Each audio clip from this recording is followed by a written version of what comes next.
Hey ladies, welcome back to my channel. I'm Christian Galloway, and in today's video I am sharing with you the steps that I took to choose a homeschool curriculum for my son.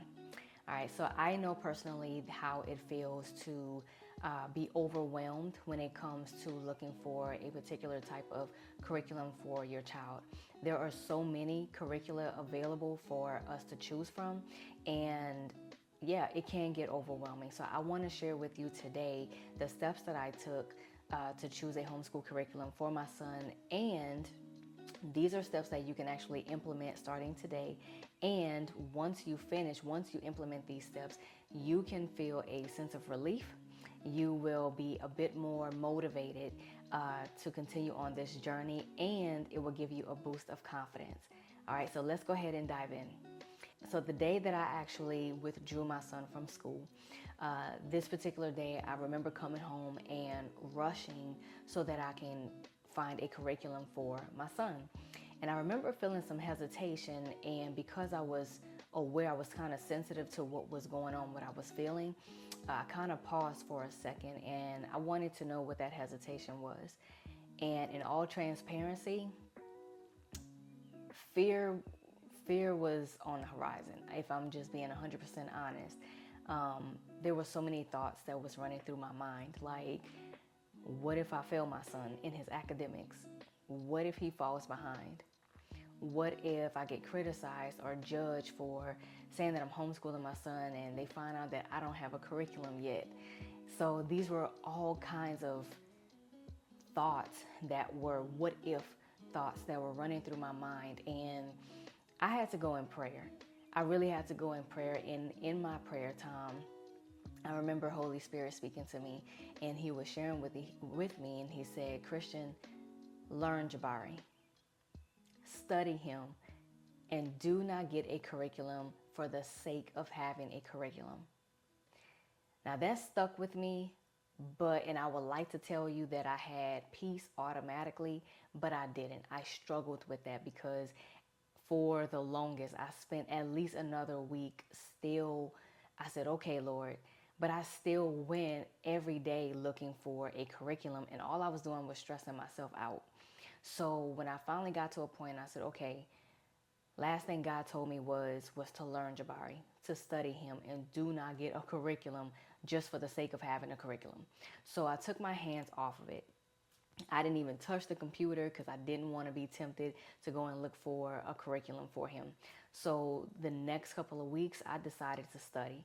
And it may sound crazy to have instructions like study your own child, but for me, the past couple of years, I was in school, and if I'm being honest, my son didn't have 100% of me. So yes, I knew my son. I did, I knew him. I knew his personality. I knew what he liked, but things change over time. And plus, I had decided to put my son back in school when I finished school. So there was a lot of change taking place right under my nose that some of them I was not aware of, just being honest.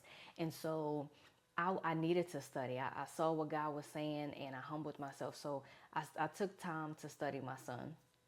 And these are the steps that I want to share with you. These are the ways that I want to share with you that I took. So the first thing is I wanted to learn his learning style. How does he receive instruction best? I think it's safe to say that we all have more than one type of learning style, but I went ahead and narrowed it down to my son's top 2 learning styles. And so I wanted to pay attention, to see what is his learning style, how does he receive instructions from me, as well as obtaining information from other resources. And his top 2 are verbal learning and visual learning. All right, so for example, I can give my son some instructions, and then oftentimes he's in a season where I'm having to, there are sometimes, not all the time, but sometimes where I have to repeat myself. But when I repeat myself, I'm explaining it in a totally different way for him to get it. And then I'll follow up with actually showing him what I mean by the instructions that I'm giving him. So he's a verbal learner, but he's also a visual learner.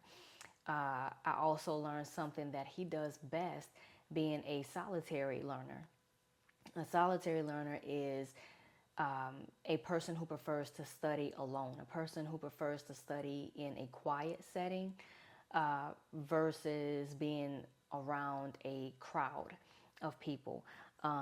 So he does best. It's not to say that he can't adapt to other environments where there is, where it's a little bit more noise than usual. He can adapt, but I see that I can get the best out of him when it's in a quiet setting. So I've learned that as well.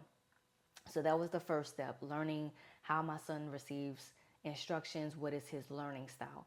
The second thing that I used to study my son, I paid attention to his personality and his interest. What are his likes? What are his dislikes? I wanted to study what he finds interesting. Now, my son is all things science. He's all things art. He is a science and art person all the way through. Okay, so that helps to narrow down the type of curriculum that I was already looking for. Now, again, this whole time that I'm studying him, I am not touching the computer at all. I am literally studying him. I have an index card, and I'm just jotting down notes every time I see something that I'm observing. So those are the two things that I use, the two ways that I studied my son. Other bullet points that I wanted to share with you that I think is very important when you're looking for a particular type of curriculum for your child is that these are questions that I wanted to find out. Is the curriculum engaging? Is it going to keep my son's interest? Is it going to keep his attention? Because if my son gets bored, it's not good. You're going to know, and that's money down the drain. So I wanted to make sure, is this curriculum engaging? I think it also helps when the curriculum offers a free trial period, because you don't want to take a risk of wasting money, because there are some curricula that are expensive, and then there are some that are totally free. But if you're looking at different ones that may cost you, you want to make sure that it has a trial period. You want to make sure that it's a best fit for your child. Not only for your child, but also for you. You don't want to get yourself in a situation where it's perfect for your child, but your child ends up needing your help on something, needing your help on a certain topic or a subject, and you can't help them because you're not understanding how the curriculum flows, right? You want to be able to maneuver and navigate that particular curriculum just as well as your child is. So it needs to be a really good fit for your child, but it also needs to be a good fit for you as well. All right. So I also wanted to know, is the curriculum interactive, or is it a curriculum that expects the child to just sit there and receive the information and then get straight to taking quizzes and tests? I needed something that is interactive for my son.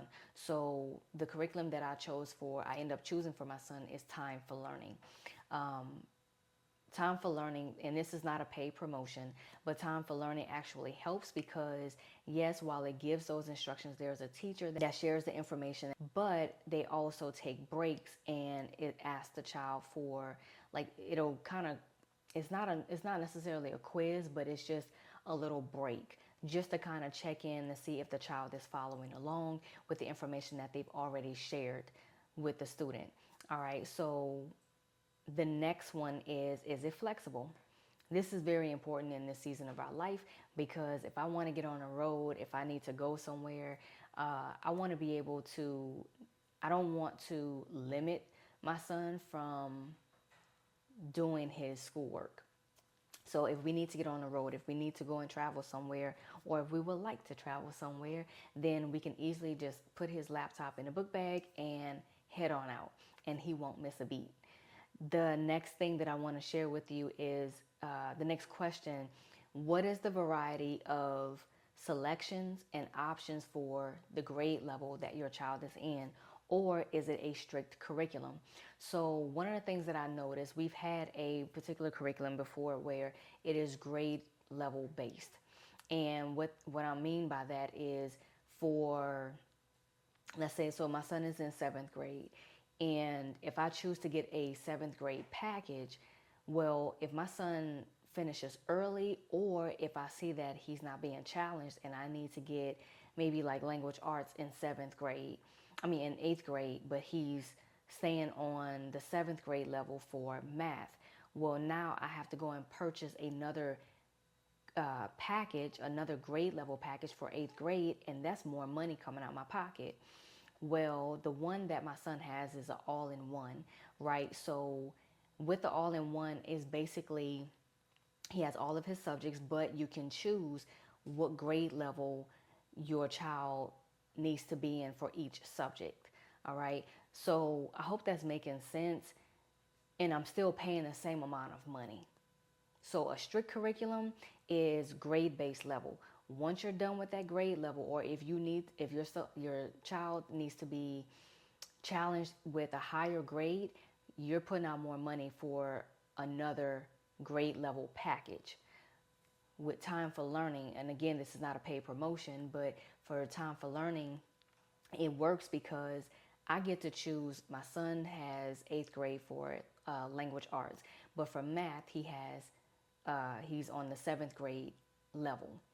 All right. When it comes to science, he can be on the eighth grade level, and it just depends. But at least I'm not putting out more money, because I'm going to need that money for extracurricular activities that I want to get him into, or maybe another program that will kind of pair and help him with areas, maybe like in math, where he's kind of he needs an extra boost, right? So it's all about what you want. But I know for me, I want to save my money, and I want to save my money so that I can invest in other areas for his education that will fit for him. And then the last thing is it budget friendly? I've seen some curriculum that are expensive, and I've seen some, let me not say expensive, because what's expensive to me may not be expensive to someone else. And it is an investment for your child. But there are some particular curriculum that are on the high end, and then there are some that are absolutely free. So you want to, and they're both sides are truly effective. It really just depends on what your family wants, what your family's needs are. All right, so that's all I have for you today. I'm just sharing my journey with you. I consider myself to still be learning how to homeschool. So I'm just sharing my journey with you. And if you found this video to be helpful, don't forget to like, comment, subscribe. I would love to hear your thoughts on it.